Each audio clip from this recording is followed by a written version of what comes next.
So finally Conjuring చూసి వచ్చేసాను guys.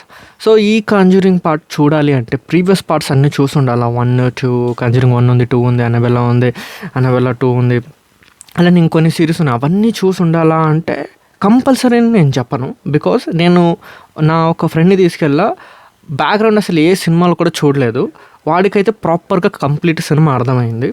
So ఎవరైనా వెళ్ళొచ్చు సినిమా చూడడానికి, దాంట్లో ఎటువంటి ప్రాబ్లం లేదు. ప్రీవియస్ అన్నీ చూసేసి వెళ్ళాలా అంటే ఏం నెససరీ లేదు, దర్జాగా వెళ్ళి చూడొచ్చు. సినిమా ఎలా ఉంది అంటే స్టార్టింగ్ 10 minutes మంచి ఎంగేజింగ్ స్టోరీతో స్టార్ట్ అవుతుంది. స్టార్టింగ్ ఆ 10 minutes అనేది బాగా హుక్ పాయింట్ అనమాట. దాన్ని ఫస్ట్ హాఫ్లో కొద్దిగా మంచిగా డెవలప్ చేశారు. అలా మెల్లిగా రైజ్ అవుతూ ఉంటుంది దాని గ్రాఫ్, అలా వెళ్తూ ఉంటుంది. సడన్గా అలానే డిక్రీజ్ అవుతూ వస్తుంది అనమాట. స్టోరీలో అసలు లాజిక్ లేదనిపిస్తుంది. ఆ తర్వాత లాజిక్ లేని సీన్స్ ఉంటాయి. ఎందుకురా బాబు, ఎందుకు ఇలాగా అని చెప్పేసి అనిపిస్తూ ఉంటుంది. స్టోరీ సీరియస్గా ప్రీవియస్ స్టోరీస్ ఎంతో బెటర్ దీనికి కంపేర్ చేస్తే. దీంట్లో ఏదైనా బిగ్గెస్ట్ మైనస్ ఉంది అంటే స్టోరీ అన్నమాట. అండ్ ఇప్పుడు హారర్ సినిమా అంటే ఆబ్వియస్లీ చాలా భయపెట్టే విషయాలు ఉంటాయి. అమ్మ గోస్ట్ అలా వస్తుంది, ఇలా వస్తుంది, మనం అలా అనుకుంటాం. కానీ దీంట్లో లిటరల్లీ గోస్ట్ మూవీని ఎవరైతే మంచిగా భయపడే వాళ్ళు ఉంటారో వాళ్ళని నేను తీసుకెళ్ళా. ఆడు లిటరల్లీ నాకేమన్నాడంటే, ఏముందా ఈ సినిమాలో, ఏం భయపడేది ఏముంది చెప్పు. నేను ఆబ్వియస్లీ చిన్న ఏదైనా దయ్యం సీన్ వస్తేనో అంతలా భయపడతాం కదా, నువ్వు అంత పెద్ద PCX స్క్రీన్కి తీసుకెళ్ళి, అది కూడా ఏం లేదు భయపడడానికి. లిటరల్లీ అవే హెలిజినేషన్స్, అదే గాల్లో పైకి తేడాలు, అవే ఇంట్రో సీన్స్, అవి తప్ప స్పెషల్గా మనకి ఏది లేదు. స్టార్టింగ్ ఆ 10 minutes ఒకటే అనమాట. ఆ తర్వాత మొత్తం సినిమా యావరేజ్ అనిపించింది. సో కానీ ప్రొడక్షన్ క్వాలిటీ చాలా అంటే చాలా బాగుంది, సినిమాటోగ్రఫీ చాలా బాగుంది, డైరెక్షన్ అంతా బాగుంది, ఎవ్రీథింగ్ అన్ని పాజిటివ్స్ ఉన్నాయి దీంట్లో. జస్ట్ స్టోరీ మాత్రమే నెగిటివ్ వెళ్ళిపోయింది అనమాట. లాస్ట్ సిరీస్ అన్నారు, ఇంకా లాస్ట్ సినిమా అంటున్నారు, మరి అనేసారు. సో అక్కడితో సినిమా ఎండ్ అయిపోయింది. సెకండ్ హాఫ్ మొత్తము లిటరల్ చెప్పాలంటే ఒక సీన్ ఉంటుంది.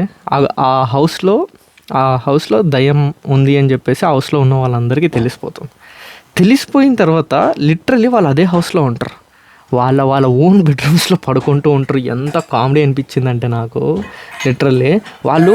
సో రీజన్ ఏం చెప్తారంటే లిటరల్లీ బయటికి వెళ్ళి అఫోర్డ్ చేయలేక మనం ఏదైనా హోటల్లో అఫోర్డ్ చేయడానికి అవ్వదు, దానికోసం అని చెప్పేసి ఇంట్లోనే ఉండాలి, ఆ దయ్యాన్ని ఫేస్ చేస్తూనే ఉండాలి అని చెప్పేసి రీజన్ చెప్తారు. నీ అమ్మ, అంటే నీకు ప్రాణాలు ముఖ్యమా లేదా నీకు మనీ కోసం ఆలోచిస్తున్నావా, ఏదైనా బస్ స్టాప్లో పడుకుని పోతుంది కదరా స్వామి అని చెప్పేసి అనే ఫీలింగ్లో చాలా డిసప్పాయింట్ చేసింది.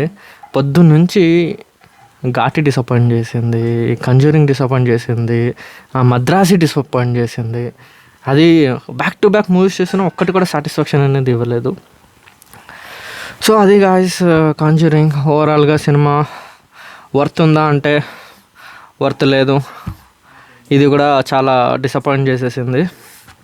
సో హారర్ ఫిలిమ్స్ ఇష్టపడే వాళ్ళకి నచ్చుతుందా అంటే అది కూడా లేదు. ఎందుకంటే హారర్ పాయింట్ ఒక్కటి లేదు దీంట్లో, ఏదో భయపడేస్తాం అలా ఇలా అని చెప్పేసి అది కూడా లేదు. So it's a decent film. వీకెండ్స్లో మీరు ఏదైనా మూవీస్ వెళ్ళి చూడాలి అంటే నేను ఆర్డర్ వైజ్గా చెప్పాలి అంటే ఫస్ట్ అయితే నేను మద్రాసి చెప్తా. ఎందుకంటే మద్రాసి ఫస్ట్ హాఫ్ బాగుంటుంది, నేను ఇంకా మద్రాసి రివ్యూ పెట్టలేదు. సో ఫస్ట్ హాఫ్ బాగుంటుంది కాబట్టి మద్రాసి ప్రిఫర్ చేస్తా. సెకండ్ వచ్చేసి ఈ కాంజూరింగ్, అండ్ థర్డ్ వచ్చేసి ఘాటి. సో ఇంకా మీరు డిసైడ్ చేసుకోండి. 3 యావరేజ్ ఫిలిమ్సే.